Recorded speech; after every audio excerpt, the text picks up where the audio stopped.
On behalf of the MIT Activities Committee, MITAC, I want to welcome everybody today to the Old Schwam Mill Talk, an 1864 picture frame gallery in Arlington, Mass.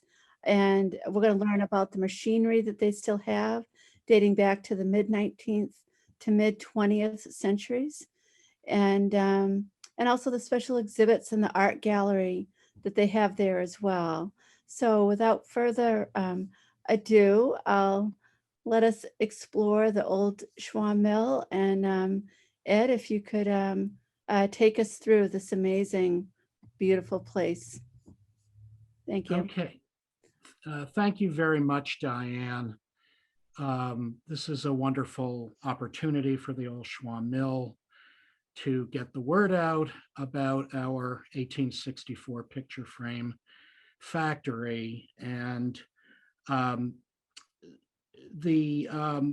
mill is kind of a rare thing. It is not the enormous factories of Lawrence and Lowell, and it is not a 10-footer shoe shop in Lynn, but something that doesn't typically survive, a kind of mid-size, what I call a mom and pop mill, family owned and operated for 104 years.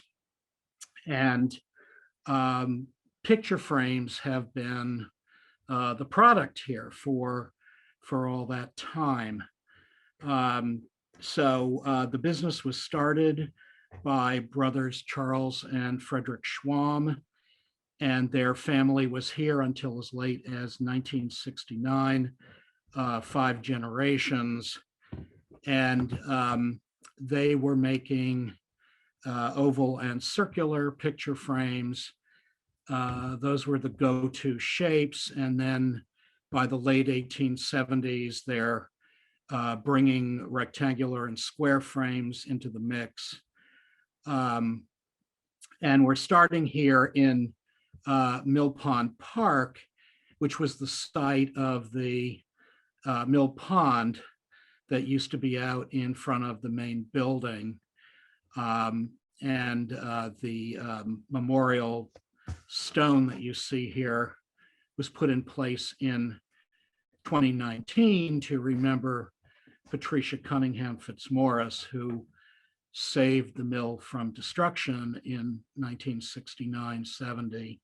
And we'll talk a little bit more about her when we go into the old office. But here is the main mill building.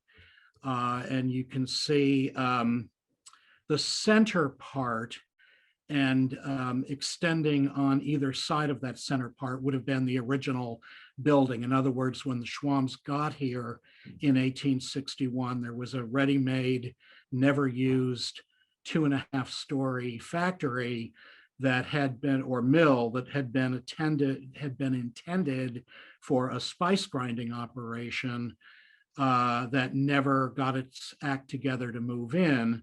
The spice grinding mill had burned in 1860, rebuilt in 1861. The Schwams come in 1864 and start making picture frames. And then over here, we have the outbuildings.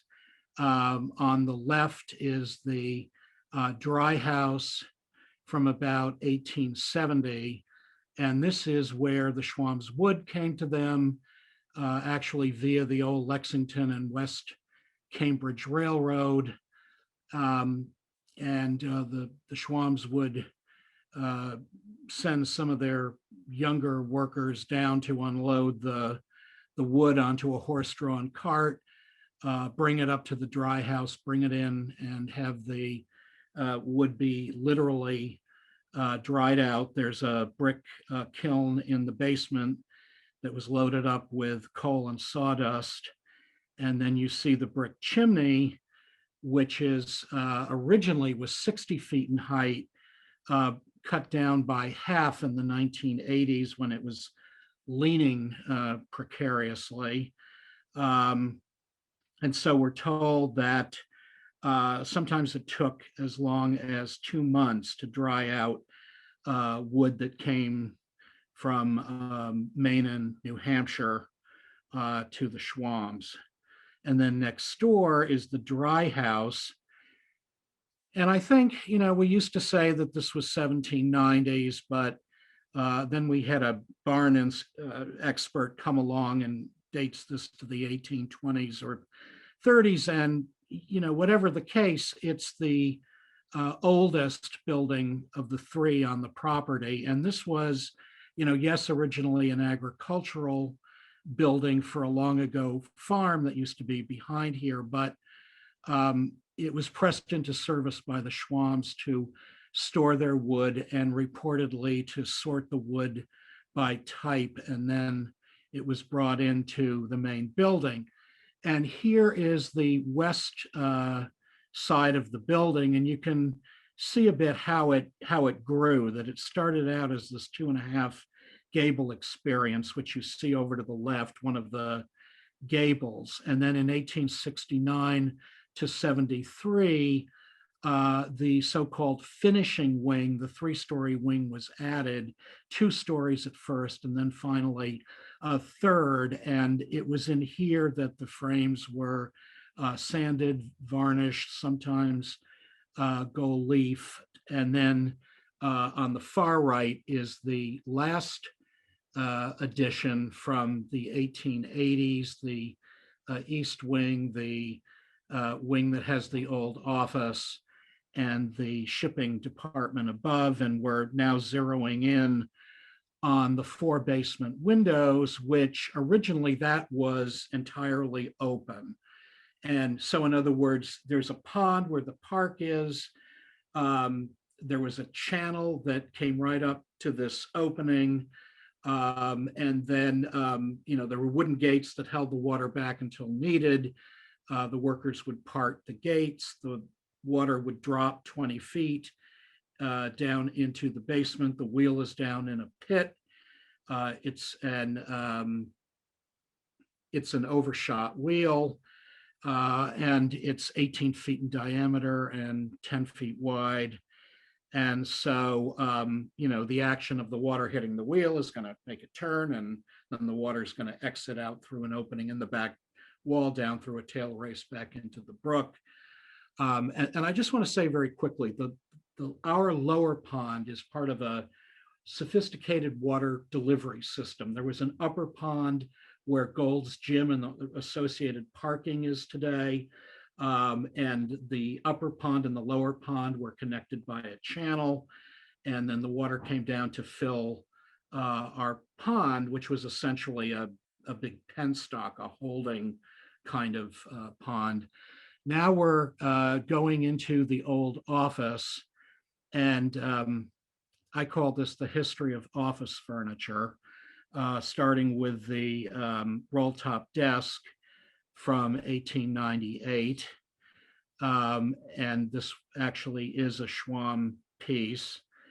And then to the left of that is the 1890s Morris and Ireland safe, which, according to the family story, its principal purpose was to keep the cash safe, but it was also, we believe, a place to store some of the company records and deeds and, valuable papers, basically. And then moving over here to the left is the photograph of the guardian angel in this story, Patricia Cunningham Fitzmaurice, who was on Town of Arlington committees, the Conservation Committee.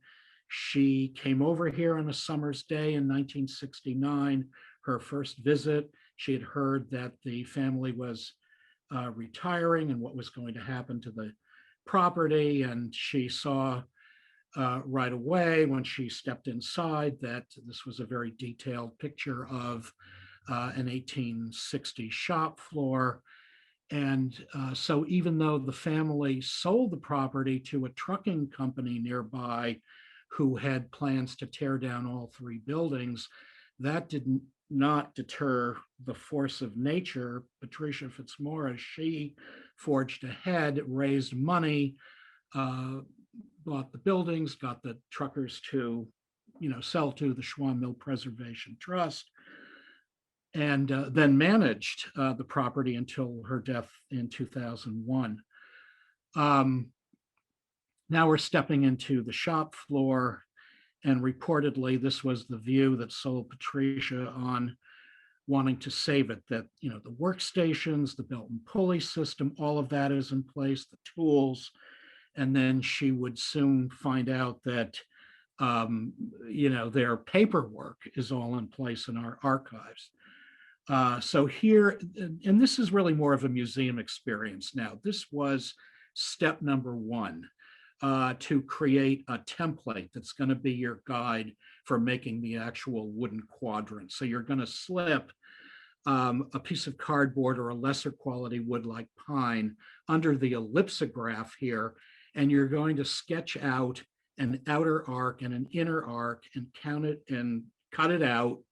And we don't have to do this step because we have an entire library, as you can see here, with ready-made templates that are going to match up to a current order typically. And that brings up the point that we are still making frames, that Patricia felt very strongly that the frame making had to continue even after the business factory days. So here is a template on top of wood that's going to become a frame, tracing around it, and then bringing it over to the bandsaw. And so you're going to be cutting out 4 equal quadrants at the bandsaw, which we'll see in momentarily. And at this point, you're just concerned with getting the bulk of the wood away from the quadrant. You're not interested in smoothing out the ends at this point. Here's the bandsaw with this skinny, shallow blade that is moving continuously. And this is where you're going to cut out your quadrants. And above is the safety feature, which prevented the workers from getting their hair caught in the machinery in the pre-OSHA days of, the government wanting to make sure that factories are doing right by their workers. And then here is the table saw, which you're going to slide this back. This is where the 4 pieces are going to get their smooth final cut on the ends. So you see the blade, it's going into the fence there, and then you've got positioning jigs on either side, and the ends of the quadrant are going to get that smooth final cut. And then it's getting these ready for the finger joints, which is going to be the next step. So here, you're getting that smooth final cut. And then we're going over here to the groover. So what we have here is a fence on either side with a stack of 8 saw blades, very sharp, made out of steel. Turn it on, they're spinning in unison. This is where you're going to get the joints, the joinery. You really have to hold on tight, because that can really fly out of your hands if you're not careful. So here you see the finger joints. Literally, they look like small fingers. And then the next step after this would be to go upstairs to the glue room to brush the glue on to the ends of the quadrants. But since where downstairs on the shop floor, we're going to jump over the gluing step for now. And then you see, eventually this is all going to hang together, joined and glued as a frame on its way to completion.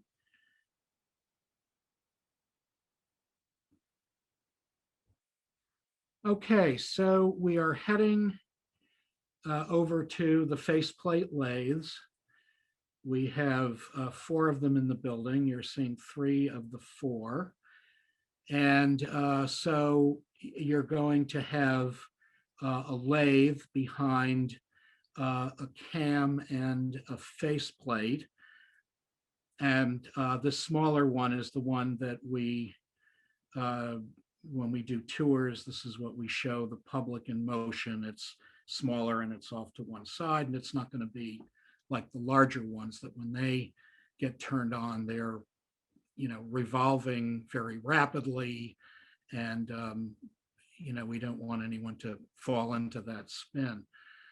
And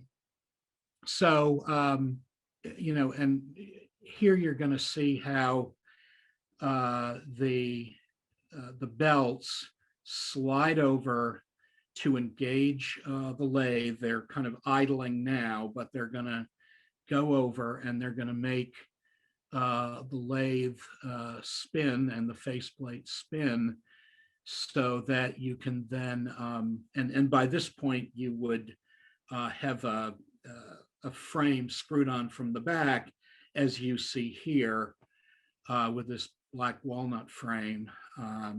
So the frame screwed on from the back, being careful not to get in the way of the finger joints.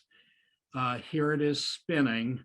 And so on the right, there's a rotating point that allows for the spin, and that's a kind of a right to left horizontal motion.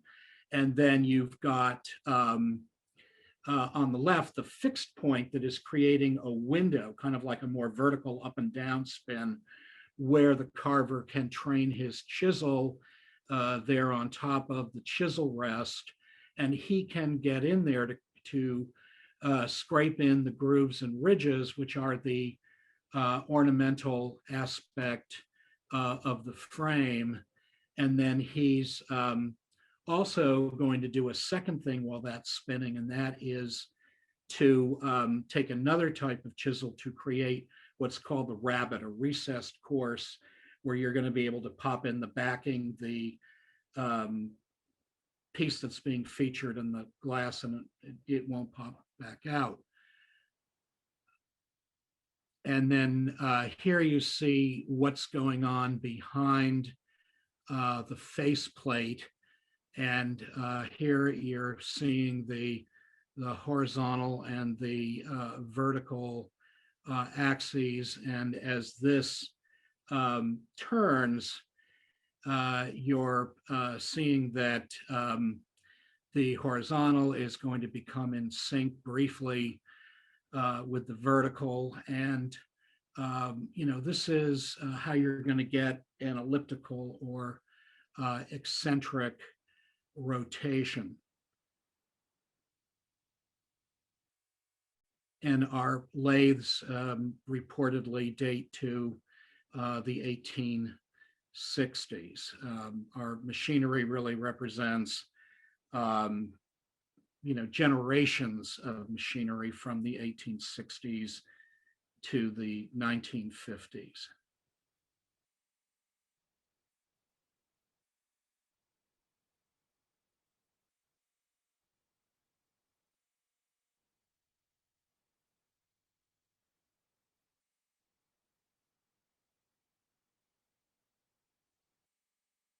Okay, now we are over at the shaper. And here, if you're working on a frame that does not involve an oval or a circle, this is where you're going to go, basically. This is where you're going to have a template brought down from upstairs in the glue room, or and then you're going to have the frame that's being turned into the actual frame on top. And the template is to kind of keep it in place. And the shaper, there's a blade that's going to cut into the work that needs to be done on the actual frame.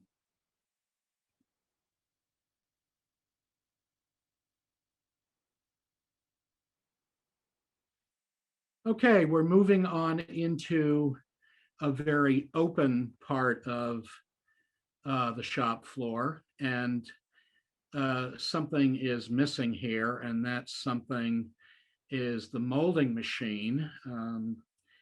The first molding machine was brought in during the late 1870s to create long lengths of molding that could then be cut down into square and rectangular frames. So a 5-ton plus molding machine was brought in, 11 feet long. And to accommodate that, tree trunks had to be brought into the basement to hold up the floor to accommodate that new, very heavy weight. And the molding machine was sold during the late 1960s, but we still have this collection of blades. The blades would have been inside the molding machine, creating the actual moldings on the wood. And this is a very complete, very important collection that the Smithsonian wanted to purchase in the 1980s, along with a couple of other machines. And Patricia Fitzmaurice said, no way is this leaving the building. But here you have a tool sharpener. And then, here is the actual cutter head over there on the right, where the knives are going to be affixed to all 4 sides. They're going to be turning around inside the molding machine. And above the molding machine is a filing system, and each cubby box has 6-inch profile moldings that are shorthand for the longer length that was made for the customer, as well as, in most cases, the knives that actually made the molding. This is a record of what the customer ordered, and the customer's name is on the pieces of tape. So sometimes it's an individual, sometimes it says Haley and Steel, a high-end frame shop that's still in business on Newbury Street. One of them says Child's Gallery, the fine arts gallery on Newbury Street. We've had a lot of Back Bay customers over the years. And so here is, again, an example of a molding profile.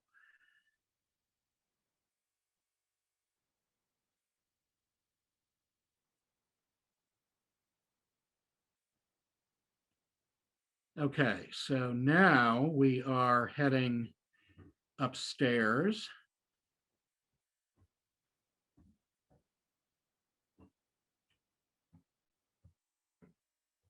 And we're going up the new second staircase from 2015, which works beautifully within that first floor. Red fir, constructed by the Tibet Company of Melrose, I believe. And so let's go up the stairs.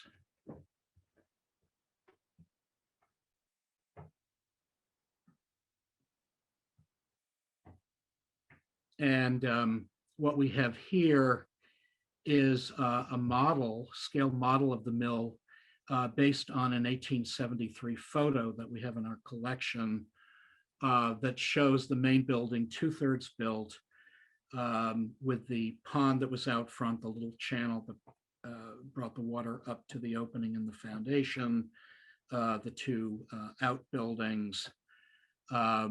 And then the tail race, which it's helpful to see that spelled out with the Mill Brook behind. And then we have a model of a water wheel. And, you know, yes, this is representative of the wheel that used to be in our basement, but it also brings up the point that there have been mills on this property since the 1680s. At first a grist mill and a sawmill, and later the spice grinding mill by the 1770s. We're going into the glue room, which is where the gluing is still carried out to this day. You see the gluing table with the frames that are in process strapped into the steel band clamps, the straps, which are associated with the wheels. You turn the wheel in one direction, and the clamp gets tight around the frame. You want it the tighter, the better, so that the glue is going to set evenly. You see the finger jointed ends that are going to get brushed with the Titebond 3 glue. And you know, here you have it fitting together, and it'll be glued and then placed in here, and it'll sit like this for 8 to 10 hours to let the glue set.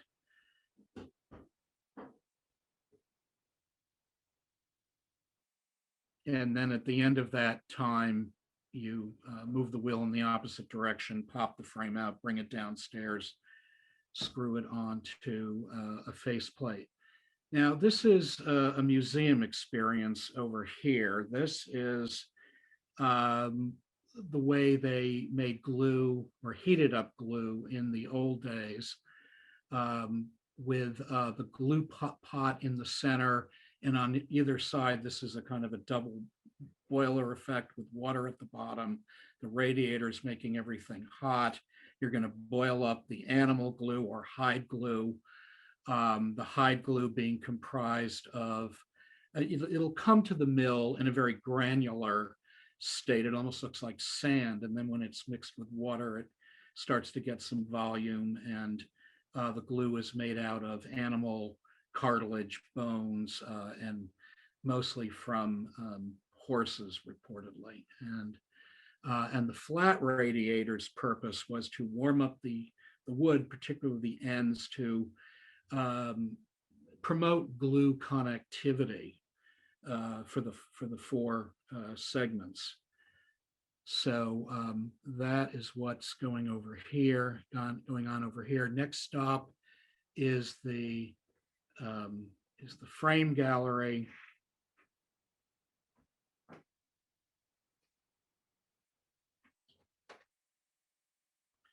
And actually, I should say before that, you know, here are the stacks of the moldings that were made downstairs via the molding machine. And then over here is the frame gallery. And this gives customers a sense of kind of like typical sizes for the ovals and the circles, the different types of wood that we use. In the beginning, the Schwabs were using the darker woods, like dark walnut, which we still use a lot, and mahogany. And over time, the taste goes for lighter wood, and for wood that has bold graining, like golden oak, so that there's a sense of the fine workmanship of David W. Groff, our wood turner. And then here is a safety reminder. I'm not sure that we can zero in on kind of like 5 ways not to go downstairs, including not ending up doing a cartwheel down the stairs. But we have safety reminders, no smoking signs. We've had, you know, newspaper articles, blog articles about all the paper ephemera that's up on these walls. Here are pinups from the 1940s, Rita Hayworth that left, and the famous swimmer oh God, why am I blanking on her? And then baseball scores and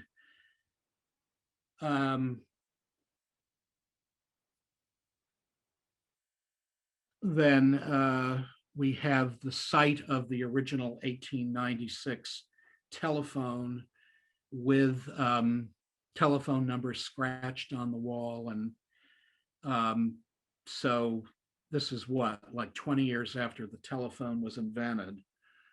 And then, walls covered with notations and profile molding drawings. And here's David at the lathe, a photograph by the late Ed Friedman. And then more frame display.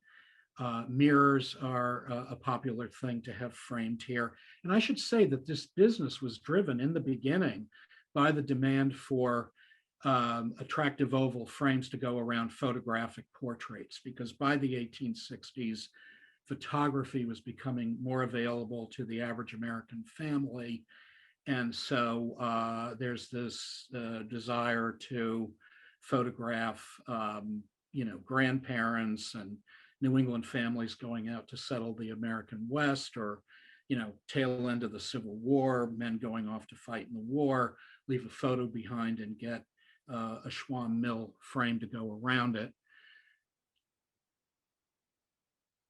And then this is the frame that was created by This Old House when it was working on a show on a house up in Arlington Heights. And a mirror frame like this was created for the couple up in the Heights.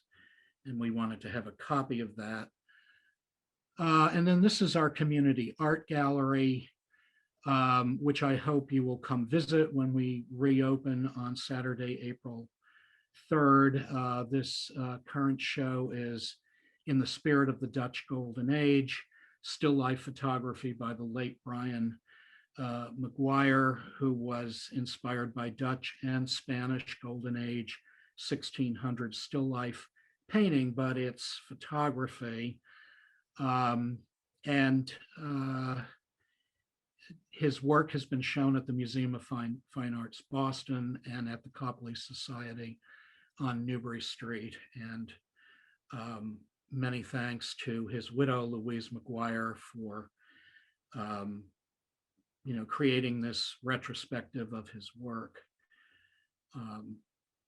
And then we're now zeroing in on a political cartoon that dates to 1937 that speaks to nepotism in the White House in the FDR administration. And this is James Roosevelt, who is peeking into the Oval Office to say to his father, FDR, that there are some big shots that are here to see him.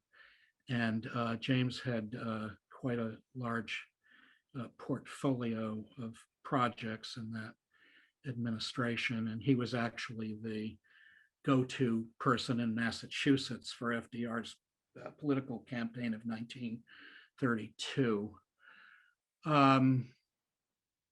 And then we have more Brian McGuire. And so Ed, I think we can move on to the prepared pictures and slides at this point. Okay, do you want to take that on? Yep. Great. Dermot Whitaker is our president and archivist. So here is a diagram from the Historic American Engineering Report, Architecture and Engineering Report, done by the national government back in the mid-70s. So this is a picture of the diagram of the faceplate lathe that we showed you downstairs.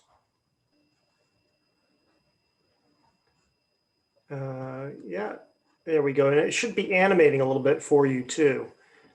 In the original Hare report, which was of course printed, they have these down, flip through them like a flip movie. And you can see where the arrow is, that's where the edge of the frame stays in the same spot in relation to David's knife and everything. And here in 1835 is the mill that preceded ours. This is in Arlington, Massachusetts, on what is now Massachusetts Avenue and Lowell Street.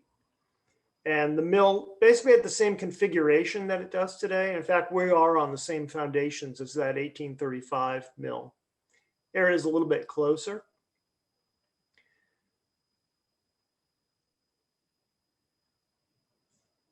And the brook always ran behind the mill as well as in front of it.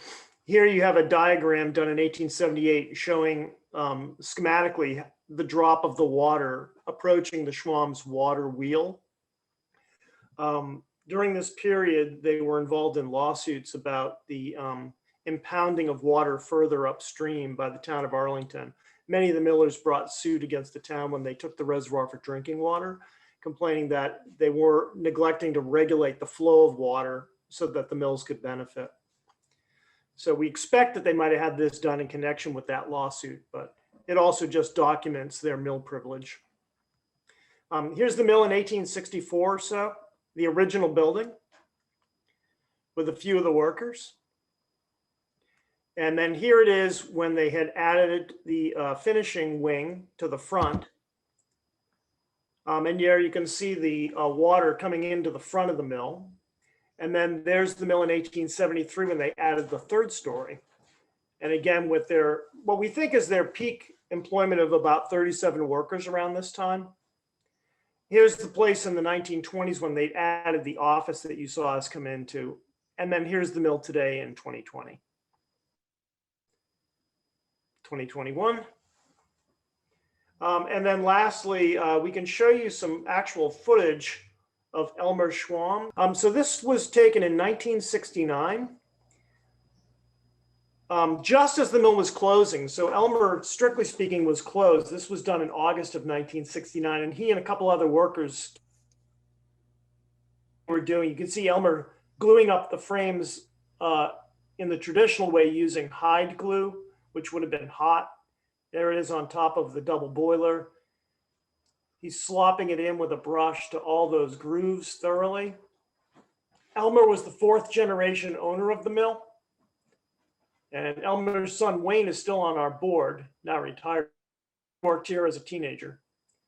So now he's doing the other two. You notice how he put the part that he has waiting on the hot radiator in order to keep the glue from cooling and therefore setting. And now he's going to put the whole thing together. Windows are shut. They don't want any drafts even in the summer coming in. He's winding the band clamp around it. We don't use that hammer really so much, although David sometimes needs to readjust the frames to get them to sit just properly. That's probably maybe to knock any bubbles or air out of it. Elmer's clearly used to doing that. So,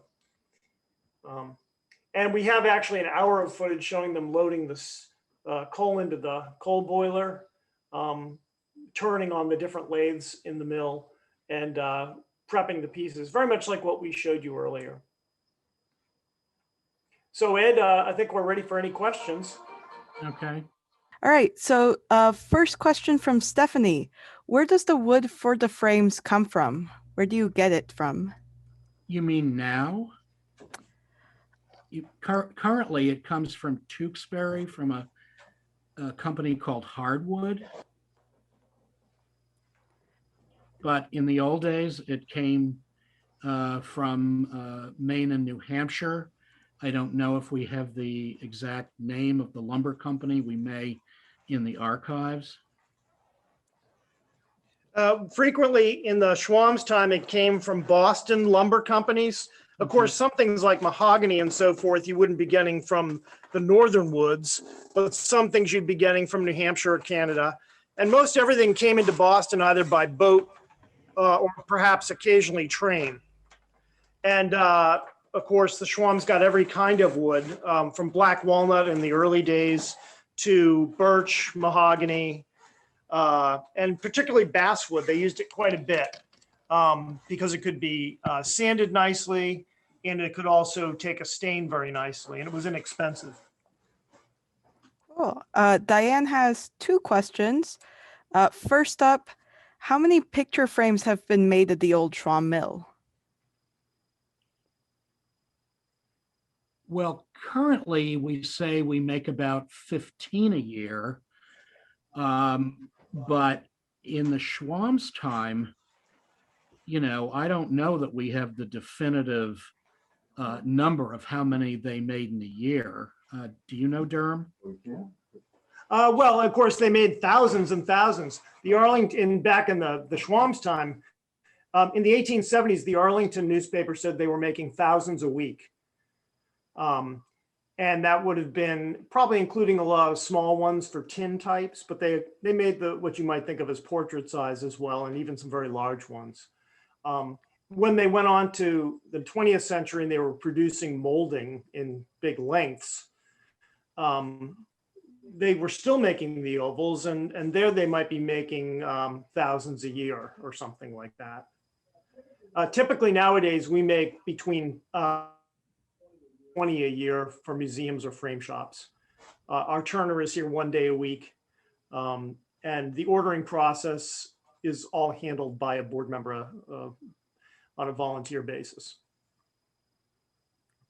Wow, incredible. And then the follow-up question to that, what were some of the more memorable custom frames created by the mill? Well, we've had pretty spectacular clients like the royal family of Sweden, the Iloni Palace restoration in Honolulu, Hawaii. 14 escutcheon frames were made for that restoration. The museum had 2 of the originals that were meant to go around medals that were given the King of Hawaii on his year-long tour of the world, really visiting different nations. And